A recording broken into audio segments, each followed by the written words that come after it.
Eritrea's human rights abuses are well chronicled by all manner of aid agencies, not the least of which are Christian aid agencies. Finding itself at number 6 on Open Doors' World Watch list of countries where it is most dangerous to follow Jesus, Eritrea has decades-long experience of suppression and subjugation of those who follow Jesus, from young ages to old ages, with even carrying a Bible, sentencing you to a freight container that serves as a prison. I'm Regan King, and I'm joined as always by my good friend and co-host Alistair Scott for this week's edition of the Persecuted Church. Good evening, Alistair. Good evening. Good to be back doing this, back into Africa again, aren't we? And Eritrea is one of those nations that people, if you ask them, they probably wouldn't even know where it is in Africa, but it's, you know, alongside Ethiopia, and it was part of Ethiopia for a long, long time, and it's only in the last 25 to 30 years where it's actually separated and become a nation of its own right, but a very interesting place, very high in the rankings of the world's most dangerous places for Christianity. And it seems to some people perhaps counterintuitive, because Eritrea does have a population that professes 44.2% profess to follow Jesus in some way. Now, certainly there's a great deal of orthodoxy, there's the Coptic as well, there's reality of Roman Catholicism present also, but there's a significant evangelical non-state presence within Eritrea, and yet it experiences such a degree of persecution that it has been dubbed by many as the African North Korea. It has extreme censorship. It functions very heavily under a Maoist-like government, and there are absolutely catastrophic consequences for anyone who is seeking to faithfully follow Jesus. Exactly, and I mean, from the research we've been doing into this program, you realize that it hasn't even got that large an Islamic population, although there is Sunni Islam is one of the practicing religions in the nation, but it's mainly Marxist, it's mainly secularized and very, very controlled. I mean, you talk about 44.6, was it 44.2% supposedly Christian. It's mainly very traditional religious Christians and very controlled. As soon as they start to be more evangelical or more outward reach looking, they disappear. They're amongst those who are so badly persecuted and so badly looked after. I mean, we will probably talk about it. The way they're imprisoned is just, it's brutal. That's the only word I can think that actually describes it. In recent centuries, we've seen Eritrea come under Italy and its colonial rule. There we see Roman Catholicism, of course, gain some prominence there alongside what was the Ethiopian Orthodox Church and Eritrean Orthodox Church as well. Then there was also British colonial rule as well. British administration that continued to 1952, only for about 10, 11 years, but it allowed, of course, for freedom of religion. There was greater diversity, but there were tensions even between the different Christian denominations. And one of the tragedies is, and we've talked about this, and we have to take the bull by the horns. Some of the groups in these countries that we're talking about that are of the most and greatest danger to evangelical, Bible-believing and practicing Christians are not always the radical Islamists, not always even radical Marxists, but very often a huge part of the problem are those who are part of the professing traditional churches, Roman Catholicism, Orthodoxy, and the Coptic Church as well, tragically. That's not across the board, but my experience as well in traveling to these nations, I've not yet been to Eritrea, but I've seen reports that show that there is that problem there as well. Yeah, I mean, I've also come across that in other Islamic nations where you'd think that the Christians would be more working together, and yet there is this kind of conflict between the more traditional churches like the Catholic Church against anything that's evangelical or Pentecostal. So it's a double fight. I mean, I know we've talked about this in other programs too, that you're not only fighting against the regime that is governing and trying to control, but you are more or less fighting against your own brothers, and the ones you would consider to be or should be your brothers, who are just as much against you as the regime of governing. Eritrea was federated, it was the term they used, with Ethiopia in 1952, but was annexed in 1962.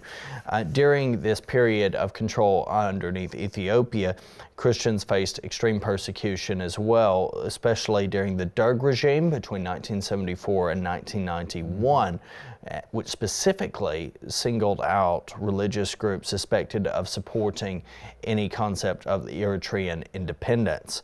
There were particular groups of evangelicals viewed as foreign influences, and they faced enhanced restrictions and regulations. Now, from 1991 to 2002, just giving the general scene of Eritrea as such, it gained independence in 93, and there was initial good momentum and sight toward a measure, at least, of religious freedom. The Eritrean Orthodox and the Catholic Church, the evangelical Lutheran churches, remained dominant, of course, and visible, with newer Protestant groupings and evangelical movements experiencing significant growth. But from 2002 to the present time, there's been extreme crackdown, with the Eritrean government outlawing all religious groups except the Eritrean Orthodox Church, Sunni Islam, the Catholic Church, and the Evangelical Lutheran Church.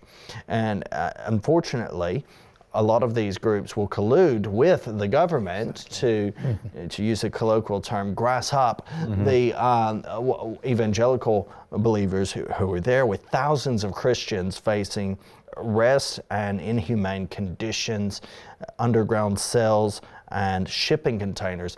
My first exposure to this, Alistair, comes in about 2004, 2005, where the church plant that was involved in it at the time invited a missionary who had experience of what was going on in Eritrea. We had this news come through to our church at one point that there was this extreme suffering going on, and the news of children particularly being arrested from a school because they had taken their Bibles with them to school, which was not allowed. They had taken their Bibles with them, and they were arrested and being kept in shipping containers. And this woman came, who was a missionary, and she shared with us the plight of Eritrean Christians. That, as I said, was 2004, 2005. 20 years ago, nothing has really changed. That's the problem. Nothing has changed, and the world seems to turn a blind eye, and certainly as Christians, this is why we do these programs, is to make Christians aware of what's actually happening in some of these nations. I mean, it's not a huge population, it's under 4 million people in Eritrea, but you know, if you talk about 44.2% being of traditional Christians, that's still a lot of people, and the way, as you say, it's Christian children who are so badly persecuted, so badly treated, and locked away in these containers. Now, I don't know if you've ever been in a container. I certainly have. Yeah, that's impressive. And it's not only oppressive, but in the heat, it's appalling. It's like sitting in an oven. I was involved in a Middle Eastern country in the past where goods were kept in a metal container, and I remember just opening it. It was like an oven. We're talking about 40-degree on a cool day outside. Inside that container, you're talking about 50 plus. And then because it's desert land, yes, the night is the other extreme. Freezing. It goes to freezing. So if you're locked in there 24/7, you are going through the heat of the day and then freezing cold with no blankets, nothing to sort of shelter from. So it's brutal. I used that word earlier, and that's the best way to describe what these children, these are children, you know, and in the whole of the Western world we are talking about protecting children, children's rights, and yet these are children being locked away in the most horrendous situations. And as a result, because there's a lack of oxygen in these containers, there's heat stroke, dehydration in the scorching conditions, there's infection and disease, they're unsanitary, there's no sanitation at all. There's a significant amount of deaths that occur in these containers. It's practically a death warrant at times. Global condemnation has existed, but nothing is practically done to remediate it, and the government continues to be defiant with their practices and their means of operation, very, very clear and open for all to see. The government is led by President Isaias Afwerki and the People's Front for Democracy and Justice, which generally, Alistair, whenever I see a group that has that sort of moniker of People's Front, as such, you know where that's coming from. It's coming from a Marxist worldview.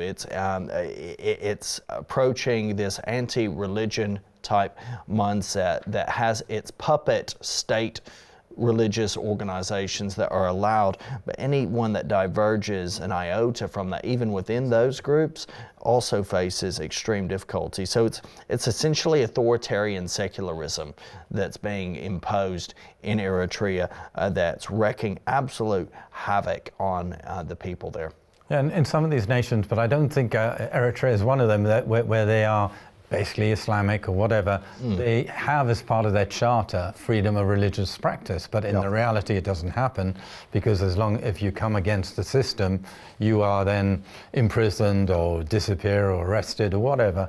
And in this sort of a nation here, it's just totally, there's not even a freedom of religion, there's not even a pretense of freedom of religion, it's just total control into a Marxist ideal, and basically it's a regime which is undemocratic, despite its supposed name there, democracy and justice. There is no democracy. The person who's a leader is a dictator, and as long as he wants to continue to be leader, he will remain in charge and will control by violence. That's the only way they keep their place. The suffering of believers is well chronicled in Eritrea, and we're immensely grateful for various aid agencies that are involved on the ground in helping believers there. Of course, Open Doors is one of those leading groups that we have the privilege of working with and hearing from. And this is a personal story of suffering of a believer in Eritrea.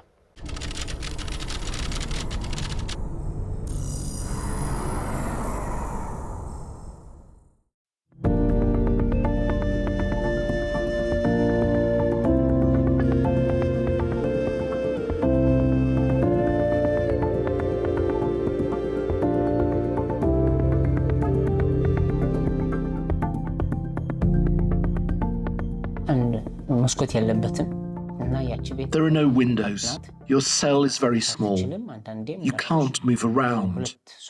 We wouldn't know if the sun was rising or setting, or know what time it is. They would give us bread twice daily, 2 slices in the morning and 2 in the afternoon. There is no clean water. If there is water at all, it's not clean. They wouldn't give us any kind of book to read, academic or otherwise. There's no radio. You only sit there. You will easily become mentally disturbed. This is life in prison. Pastor Gideon from Eritrea has spent over 6 years locked up for being a Christian. But even when he was imprisoned, Gideon held on to his faith in God. When we were in the midst of this suffering, we truly sought God's face. We prayed. In that jail, there were believers among the police officers. They even secretly gave us a Bible. We used to read the Bible in rotation and encourage and teach ourselves.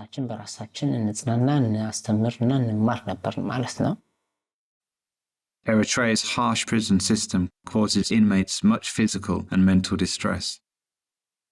Gideon was beaten, interrogated, forced to do hard labor, and pressured to deny Christ. They ask you to deny and despise your faith. Honestly speaking, the temptation was very difficult. However, with the help of God, we persevered and said no. We refused. To some extent, our refusal extended our time in prison. Had we said yes, they would have freed us earlier. And then they released us, without giving us a reason why we were arrested in the first place. They warned us not to go to churches that were part of the evangelical or Pentecostal movements. They said, if you go there, if you're found in these churches for a second time, you will be killed. Despite the threats, when Gideon was released, he stayed true to his calling to serve the church. When he shares the gospel, he explains to converts that accepting Christ means also accepting the likelihood of imprisonment. Nowadays, it's difficult to meet a Christian who hasn't ever been imprisoned. Leaders are arrested, but other leaders come. Disciples are imprisoned and others rise up. The church has continued to develop leaders and disciples, those who aren't afraid of jails or of death. That's the kind of generation that the church has produced. What makes us happy is that, more than ever, the gospel is spreading. The church is fulfilling its mission. Persecution didn't cause the church to lose its power. The church will not be closed. Glory to God. The light of the church is shining. Its taste is becoming good, like salt.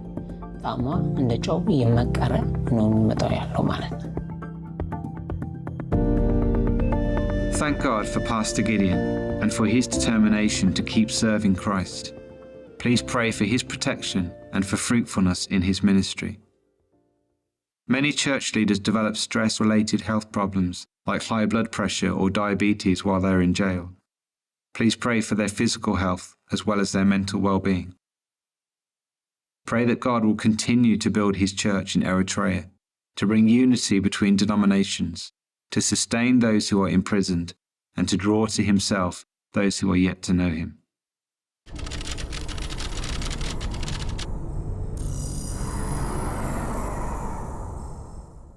Well, once more, we're so thankful to Open Doors for what they're doing in these nations, or how they are informing and keeping the information flowing about the nations that are literally persecuting anyone who comes against the regime. Very, very strong to see the testimony and hear the words that are spoken of these people who are just living in terrible conditions. But their faith remains strong. That's always the amazing thing. You know, we've talked about this so many times in the past, how no matter how much persecution comes against the believers in these countries, they know their only hope is in Christ Jesus, and they live for eternity, which is such an important factor. It is, and the testimony of the persecuted church is consistently one of prioritizing the kingdom of heaven, of pushing in even and especially where the darkness abounds. Barnabas Aid is another organization that does great work in Eritrea, and among those who are dealing with such savage persecution. And they tell the story of a pastor, Mabratu, who was finally released from prison, and they say there was just one thing he wanted to do: go back to proclaiming the gospel. He headed straight to the mission field to preach, explains a member of Barnabas Project's team, even before going home to be with his family. The gospel is advancing, says Mabratu. God is doing amazing things in this country, such hope that's there. Mabratu has served multiple prison sentences, his crime being to preach Christ crucified and minister to the Lord's people in Eritrea. The persecution of Christians there being among the most savage in the world, again giving it the epitaph, Africa's North Korea. But the sacrificial ministry of Pastor Mabratu and so many others through prison, through poverty, through all of the sufferings that they're experiencing is radiating and shining a light to that dark environment. And so many people are seeing that there's hope in Jesus in a seemingly hopeless environment. Yeah, it's absolutely right, and thank God for these ones who have been chosen. I mean, you have to be chosen to work in this way. You wouldn't say, look, I really want to go to Eritrea and I'm going to start a church down there. It has to be the Lord, and these individuals who are continuing to stand up despite the beatings, the prison sentences, and the prison sentences aren't like a prison in the United Kingdom, where you get your food and everything else thrown in. No. It's horrendous, and yet their faith gets stronger and stronger, and they're determined to go back. And that's really Christianity in its true form, isn't it? Having that heart to go out and set other captives free. You can never just come out of captivity as in a prison sentence, and still your desire is take to the gospel of eternal salvation to those around who are willing to listen. So what an amazing testimony that is you've just read to us from what is actually happening in Eritrea. So this is why we are informing you, because we need to be praying for these strong men, women of God. It's mainly men in Eritrea who are actually standing up for Christ in the most hostile environment, not only temperature-wise, but in the environment of hatred towards them. And all they want to do is go back once they are freed up to share the gospel of Jesus Christ. Yeah, and we've seen in recent cases, Eritrea continue to detain Christians, including minors, despite international outcry, in shipping containers and underground cells. They've not reformed in any way. There's an indefinite military conscription policy, and there are many who resist that recruitment and so are imprisoned. There are so many who continue to suffer in that environment, but the main threats, according to Open Doors, continue to be not only dictatorial paranoia, but Christian denominational protectionism is how they put it, and this is the tragedy that we see consistently throughout, where there are these state church environments. Release International, fantastic aid ministry as well, has estimated that there were more than 500 Christians in detention, these harsh conditions during the year, most because they were not members of the government-recognized churches, Catholic, Evangelical, Lutheran, or Orthodox groups. Other NGOs that are going to be, I think, probably a little bit more liberal in terms of, a bit more, maybe even more realistic than Release International, that's going to probably, as most Christian organizations do, be more conservative in their figures. Other NGOs say as many as 1,000 Christians were detained because they were not a part of these organizations. So, it's a dire situation. We continue to see war between Ethiopia and Eritrea as well. A friend of mine who's one of the employees at a local gym, he has lost family in that war very recently, and there's this whole struggle between Eritrea and Ethiopia over that land that continues, in addition to the other elements of suffering that Christians are going through there. Yeah, I mean, it reminds me so much of the book of Acts, doesn't it, where when the disciples were taken in and they were flogged and they were told not to preach Christ, they'd release them on that agreement, and they would say, well, this is what we're here for. We're here to be the ones carrying the good news of Jesus Christ. And these ones, I was thinking about the more traditional churches. We've talked about the Catholic Church, the Coptic churches, and so on. You could think, well, it's survival mentality, but it's not survival mentality, is it? Because you're actually denying the reason why your faith, you're called to your faith, is to share the gospel and to stand up for you, the Christians who are being persecuted. You may survive, but your brothers and sisters are being persecuted and losing their lives because they're standing up for the gospel. It's such a wrong mindset, isn't it, to think, well, as long as we're here and we survived, that's what it's all about. I can kind of understand that in the natural, but that's not the call of God on our lives. The call of God on our lives is to continue to be light in the darkest situations, and certainly not to attack our brothers and sisters because they are doing what maybe you are called to do. And I'm sure there's a sort of guilt and condemnation that goes along with that. But for these 1,000 or so people who are being detained because they're not part of the traditional accepted church. And why are they not part of the traditional accepted churches? Because they do not want to conform to the things of this world. Yeah. They really believe in Romans chapter 12 that they should be transformed by the renewing of their minds. So what a difficult situation it is for people who are believers there. We got to pray for hearts to be changed, even in those traditional churches, that they would stand up. And there have been some in those traditional churches who have stood up against and who have sought to do what is right. The government, of course, began interfering as well there in those churches. That's part of the problem with the state church sort of model. And we've seen different individuals arrested out of that as well, Orthodox priests and monks who opposed government interference, being imprisoned or exiled in different places. But, the stories that come out of Eritrea are heartrending. There's an immense need to continue to pray.